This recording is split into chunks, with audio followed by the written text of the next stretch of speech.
कि शंकर जी की कोई औलाद नहीं होती थी, तो उन्होंने अपनी पत्नी को एक मंत्र दिया, पार्वती जी को। और पार्वती जी जब नहाने लगी तो उनके जिस्म से, उनके शरीर से जो मैल और कुचैल और गंदगी जो निकल रही थी, उस मैल और कुचैल और गंदगी से उन्होंने एक पुत्र बनाया, बेटा, और उसका नाम रख दिया गणेश। गणेश को तलवार लेकर दरवाजे पे खड़ा कर दिया, किसी को अंदर मत आने देना, मैं नहा रही हूं, मैं स्नान कर रही हूं। शंकर जी अपने घर आ रहे हैं, गणेश तलवार लेकर बाहर खड़े हैं। गणेश को यह नहीं मालूम कि ये मेरा बाप है, और शंकर को यह नहीं मालूम कि ये मेरा पुत्र है। शंकर अंदर जाने लगे। गणेश ने कहा, कहां जा रहे हो? शंकर जी ने कहा, वाह, घर मेरा, मुझसे पूछ रहा कहां जा रहे हो? मेरी बिल्ली मुझी को म्याऊं? गणेश जी बोले कि मेरी मां ने कहा है कि किसी को अंदर मत आने देना, मैंने वचन दिया है कि कोई भी अंदर नहीं जा सकता है, मैं अपनी जान दे दूंगा लेकिन वचन बेकार नहीं करूंगा। शंकर जी ने तलवार उठाई और कहा, मुझे मेरे घर में जाने से रोक रहा है? पार्वती कौन है तुम्हारी? गणेश ने कहा, मेरी मां। शंकर ने कहा, वाह, पार्वती मेरी बेटी है, मेरी बीवी है, और तू कह रहा मेरी मां है, मेरा तो कोई पुत्र है ही नहीं। तब गणेश जी ने कहा कि आज ही तो उन्होंने बनाया है। शंकर जी बोले, भगवान मैं हूं, बनाना पार्वती जी को कैसे आ गया है? दोनों में बहस चली और शंकर जी को गुस्सा आया, उन्होंने तलवार मार दी और अपने बेटे की गर्दन उड़ा दी, अंदर घुस गए। पार्वती जी ने जिद की, ये तुमने क्या किया? मेरे बेटे को, मेरे पुत्र को तुमने मार डाला, उसका वध कर दिया। अब मैं उस वक्त तक तुमसे बातचीत नहीं करूंगी जब तक कि मेरे पुत्र को तुम जीवित न कर दो। शंकर जी ने पूरे जंगल में अपने पुत्र की कटी हुई गर्दन तलाश की लेकिन नहीं मिली। कहने लगे, पार्वती जी ये क्या हो रहा है? अभी तो मैंने गर्दन काटी लेकिन वो गर्दन तो कहीं मिल ही नहीं रही है। रास्ते में एक हाथी चला रहा है। शंकर जी ने कहा, अगर इस हाथी का सूंड काट कर अगर मैं गणेश जी के सर की जगह पे लगा दूं और गणेश जी को जिंदा कर दूं तो चलेगा? पार्वती जी बोली, कुछ भी करो लेकिन पुत्र को जिंदा करो। तब शंकर जी ने हाथी की सूंड काटी और गणेश जी की गर्दन की जगह पर रखकर उनको जीवित किया। तब गणेश जी जिंदा हो गए। धूल की तह जम गई इस वाक़े पर। हमने बहुत ढूंढा, बहुत तलाश किया, इस किस्म का कोई वाक़या कुरान और हदीस के अंदर भी मिल जाए ताकि हम अपने हिंदू भाइयों को बता सकें कि देखो ये चीज हमारे यहाँ पर भी पाई जाती है। लेकिन हूबहू तो नहीं मिला, लेकिन उससे मिलता जुलता एक वाक़या मिल जाता है कि इब्राहीम अलैहिस्सलाम की सालों साल कोई औलाद पैदा नहीं हुई। वो दुआ मांगते थे, रब्बे हबली मिनस सालिहीन, अल्लाह मुझे साले बेटा दे, अल्लाह मुझे नेक बेटा दे। 99 साल की उम्र में, 86 साल 86 साल की उम्र में अल्लाह ने उनकी दुआ सुनी और उनको एक बेटा दिया, नाम रखा इस्माइल। जब वो बेटा 13 साल का हो गया तो इब्राहीम अलैहिस्सलाम ने ख्वाब में देखा, सपने में, कि मैं अपने बेटे को ज़िबा कर रहा हूं और अल्लाह मुझसे मेरे बेटे की कुर्बानी मांग रहा है। तब अपने बेटे से उसका इजहार किया, बेटा तैयार हो गया। हजरत इब्राहीम यूं कहते हैं अपने बेटे से, या बुनैया इन्नी अरा फिल मनामी अन्नी अज़बहुका फंजुर माज़ा तरा। मेरे लगते जिगर, मेरे बेटे, मैंने आज की रात ख्वाब देखा है कि मैं अपने हाथ से अपने बेटे को ज़िबा कर रहा हूं, अपने बेटे को काट रहा हूं। यानी अल्लाह मुझसे तुम्हारी कुर्बानी मांग रहा है, तुम्हारा क्या इरादा है? फंजुर माज़ा तरा, तुम्हारी राय क्या है? इस्माइल अलैहिस्सलाम ने फौरन जवाब दिया, या बती फ़अल मा तुमर सतजिदुनी इंशाअल्लाहु मिनस साबिरीन। अब्बू जान, आपको आपके रब ने जो हुक्म दिया है उस काम को आप कर डालिए, इंशाअल्लाह आप सब्र करने वालों में से होंगे, इंशाअल्लाह आप सब्र करने वालों में से होंगे। तब इब्राहिम ने अपने बेटे इस्माइल को पेशानी के बल जमीन पर लिटा दिया और तेज छुरी बेटे की गर्दन पे चलाने लगे। लेकिन अल्लाह रब्बुल आलमीन का उधर हुक्म हुआ, बस नहीं, आए छुरी, तू अपना काम नहीं करेगी। इब्राहिम अपना काम कर रहे हैं, छुरी को हुक्म हो गया, तू चलेगी नहीं। आवाज आई, बस बंद करो इब्राहिम, कद सद्दक़्ता रुया इन्ना कज़ालिका नजज़िल मुहसिनीन। बस करो, तुमने अपने ख्वाब को सच्चा कर दिखाया और मैं नेक लोगों को इसी तरीके का बदला दिया करता हूं। फिर अल्लाह ताला ने जन्नत से एक दुम्बा भेजा और वो इस्माइल की जगह पर दुम्बा ज़िबा कर दिया गया। मेरे भाइयों, यहाँ शंकर ने गणेश की गर्दन उड़ाई, यहाँ इब्राहिम ने इस्माइल की गर्दन पर छुरी चलाई। वहां गणेश कट गए, यहाँ इस्माइल कटे नहीं। वहां गणेश को जिंदा रखने के लिए हाथी काटा गया, यहाँ इस्माइल की जगह पर दुम्बा आया है। कितनी धूल जम गई किताबों पर और जमाने गुजरते गए। इस वाक़े को जब हम इस हकीकत की रोशनी में जब तलाश करते हैं तो पता चलता है कि किसी न किसी शक्ल में यह वाक़या कुरान और हदीस की किताबों में मौजूद है। जिसको ये शंकर कह रहे हैं, हो सकता है हमारे यहाँ वही इब्राहिम अलैहिस्सलाम हो, और जिसको ये गणेश कह रहे हो सकता है हम उन्हीं को इस्माइल अलैहिस्सलाम मानते हो, और जिसको ये पार्वती मानते हैं हो सकता है कि हमारे यहाँ वही हाजरा हो। लेकिन हो सकता है के साथ क्लियर हम भी नहीं कर सकते। इन चीजों के सामने देखिए तो पता चलता है कि हकीकत क्या है। ये धूल कौन साफ करेगा? जो किताबों के जरिए चढ़ चुकी है। घर साफ करते हो, कपड़े साफ करते हो, बर्तन साफ करते हो, किताबों पर जो खुराफातों की धूल जम गई है उसे कौन साफ करेगा? अल्लाह ने तुम्हें फिल्टर दिया है, साफ करने की चीज दी है, पाउडर दिया है, और वो है कुरान करीम। इस कुरान करीम की कसौटी पर रखकर उस धूल को साफ कीजिए। हर चीज चमकती हुई सोने की तरह आपके सामने क्लियर होती चली जाएगी। इस्लाम की बुनियाद जिन 5 चीजों पर है, हिंदू धर्म की बुनियाद भी उन्हीं 5 चीजों पर टिकी हुई है। बुनियल इस्लाम अला खम्सिन शहादती अल्ला इलाहा इल्लल्लाह व अन्ना मुहम्मदर रसूलुल्लाह व इकामिस सलाह व ईताइज ज़काह वल हज्ज व सौम रमजान। इस्लाम की बुनियाद इन 5 चीजों पर है। शहादती अल्ला इलाहा इल्लल्लाह, इस बात की गवाही दो कि अल्लाह के अलावा कोई माबूद नहीं। वो अन्ना मुहम्मद रसूलुल्लाह, और मोहम्मद अल्लाह के रसूल हैं सल्लल्लाहु अलैहि वसल्लम।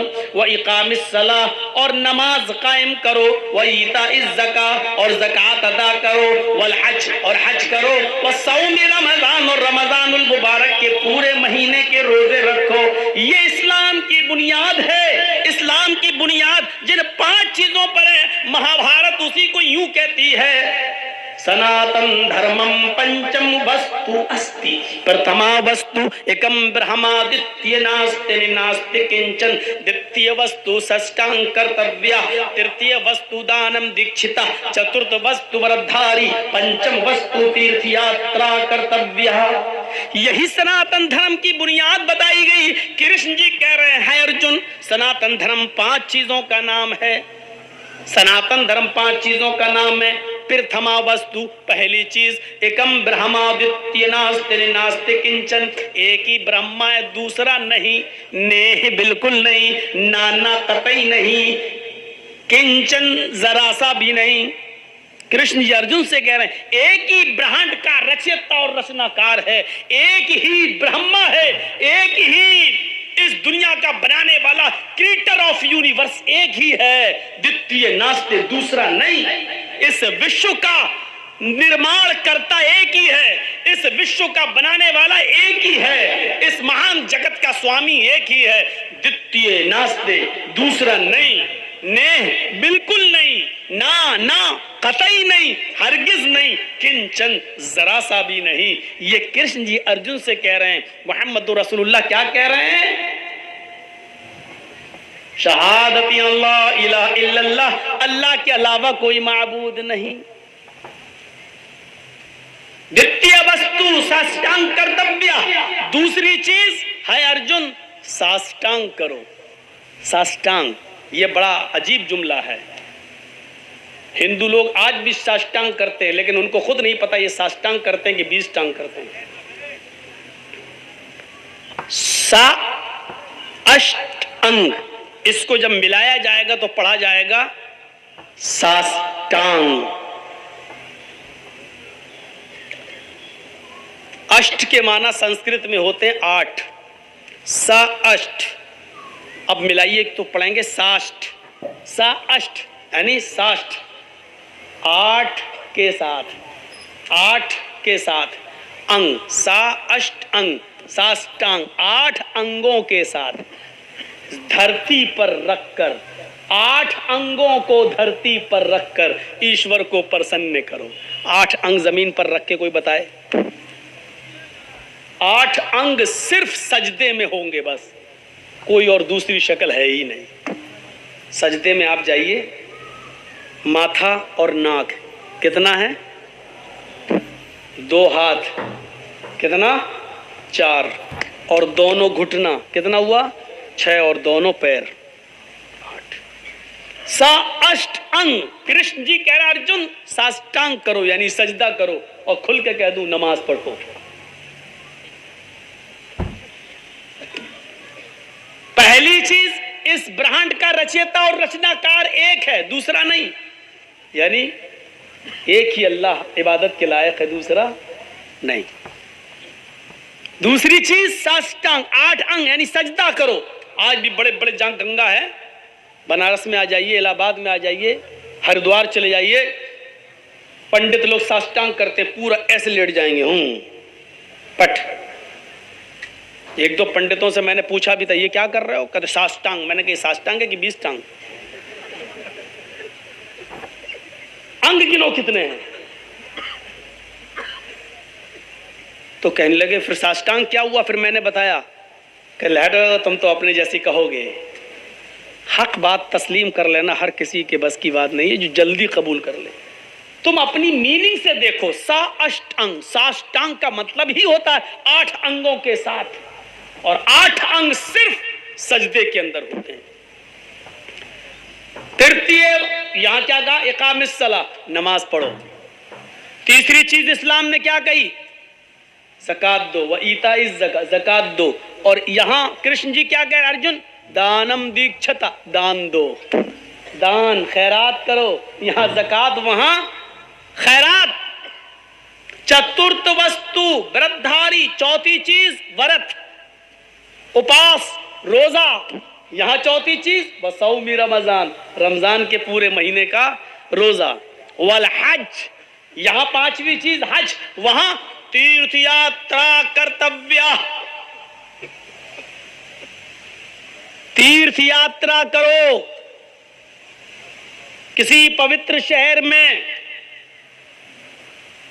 गंगा जलेश्वर भवती, जहां गंगा का पवित्र जल मौजूद हो, ऐसे शहर में चले जाओ जहां गंगा का पवित्र जल मौजूद हो। हाँ, आगे का मतलब बड़ा अजीब है, वो समझना पड़ेगा। स्नान कर्तव्य, उसमें डुबकी लगाओ ताकि तुम्हारे पाप मिट जाएं। ये चीज समझने की है। कृष्ण जी कह रहे हैं 5वीं चीज तीर्थ यात्रा करो, यानी अपना शहर छोड़कर किसी पवित्र शहर चले जाओ, गंगा जलेश्वर भवती, जहां गंगा का पवित्र जल मौजूद हो। स्नानम कर्तव्य, उसमें स्नान कर लो। इसी वजह से हिंदू भाई गंगा में डुबकी लगाते हैं ताकि पाप मिट जाएं। चाहे कितने गुनाहगार हो, डुबकी लगाओ, पाप धुल गए। जबकि इसका मतलब यह है, किसी ऐसे शहर में चले जाओ जहां गंगा का पवित्र जल मौजूद हो, जहां पानी ऐसा मौजूद हो, और उसमें डुबकी लगाने का मतलब यह कि उस शहर में चले जाओ, गंगा जल में पवित्र शहर में चले जाओ का मतलब यह है कि मक्के में चले जाओ, और डुबकी लगाने का मतलब यह है कि मक्के में दाखिल हो जाओ, यानी हज करो। हमारी हदीस कहती है, नबी अकरम ने फरमाया कि जब कोई हज के मैदान में, अरफात के मैदान में जब हाजी हज करता है और कहता लब्बैक लब्बैक अल्लाहुम्मा लब्बैक, तो गोया कि उसने अपने गुनाहों से अपने आप को पाक व साफ करा लिया है। फरिश्ता आवाज देता है, आए हाजी, आज तुझे अल्लाह ताला ने गुनाहों से बिल्कुल ऐसे पाक व साफ कर दिया जैसे तू अपनी माँ के पेट से आज ही पैदा हुआ है।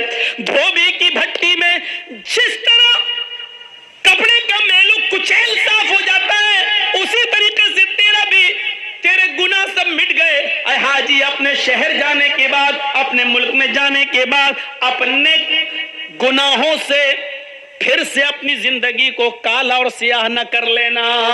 तो तीर्थ यात्रा का मतलब यह है कि हज कर लो, पवित्र शहर चले जाओ, वरना डुबकी लगाने से गुनाह माफ नहीं होते हैं। माफ करना, अगर डुबकी लगाने से गुनाह माफ होते और पाप मिटते तो वो फिल्म न बनती, और वो फिल्म में ये गाना नहीं बनता। अगर ये गाने में थोड़ी बहुत भी झूठ होता तो सेंसर बोर्ड उस गाने को पास नहीं करता। वो गाना आज तक चलता है, राम तेरी गंगा मैली हो गई, पापियों के पाप धोते धोते। राम की गंगा भी कभी मैली हो सकती है? नहीं। मतलब कहने वाले का ये था कि जब ठेका ले लिया, चाहे कितने गुनाह करो, गंगा में डुबकी मारो, पाप मिट जाएंगे।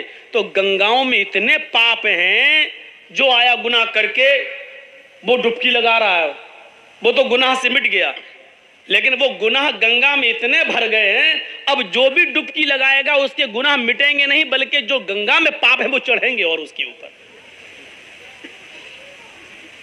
आज तक ये गाना चलता है, बजता है, और इसको कोई निकाल नहीं सका, जबकि केंद्र में सरकार भी तुम्हारी है, पक्के राम के मानने वाले भी हैं,